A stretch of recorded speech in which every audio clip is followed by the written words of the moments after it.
Welcome back to Cooking with Rashee. Today I'm showing you how to make these Chinese takeout style mushrooms in a sticky garlic soy sauce. They're incredibly yummy, full of garlic flavor and coated in a sauce that clings to every bite. Trust me, this is going to become your go-to mushroom recipe. The best part is the sauce comes together in minutes and it's completely foolproof. So let's get cooking. Because stir fry moves really fast, we're going to make the sauce first. Start with a splash of vinegar for balance, then add dark soy sauce for deeper color and flavor. It does not have to be mushroom flavored. Along with coconut aminos, you can use regular soy sauce if that's what you have, but I personally like using coconut aminos. Next, we'll add in cornstarch. That's what's going to make the sauce glossy and thick and give it that smooth texture. Now we'll add honey for a touch of sweetness. If you don't have honey, you can add sugar instead. Now add your garlic, finely chopped, minced, or grated like I am doing. It makes the garlic really fine so it melts right into the sauce. Don't forget to add water to loosen everything up so the sauce isn't too strong. Whisk everything together really well until the cornstarch fully dissolves and then set it aside. I've listed the exact measurements and full ingredients down in the description box, so be sure to check that out. Now heat up your pan over medium-high heat.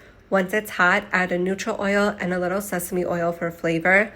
Next, add your green onions and garlic. Let that cook just until fragrant, about 20 to 30 seconds. You don't want the garlic to burn. Now add your mushrooms. I used oyster mushrooms, so I sliced mine long so they have more surface area, which helps them brown better. The key here is don't overcrowd the pan and don't move them too much at first. Let them release their moisture and really brown. That's where the flavor develops. This part is optional, but I'm adding bell peppers for color and a slight crunch. Cook them for another minute or two. You still want them a little crisp. Then season with salt, black pepper powder, and a little white pepper powder. Before adding the sauce, give it another quick stir because the cornstarch settles at the bottom. Slowly pour it in while stirring. As soon as it hits the heat, it'll start to thicken. Keep mixing gently so every mushroom gets coated in that sticky garlic soy glaze. Finish it off with a little more green onion or black pepper on top if you'd like, and that's it. Better than takeout mushrooms made right at home. If you enjoyed this recipe, don't forget to like, save, and follow Cooking with Rashee for more easy, flavorful meals. I'll see you soon in a new recipe.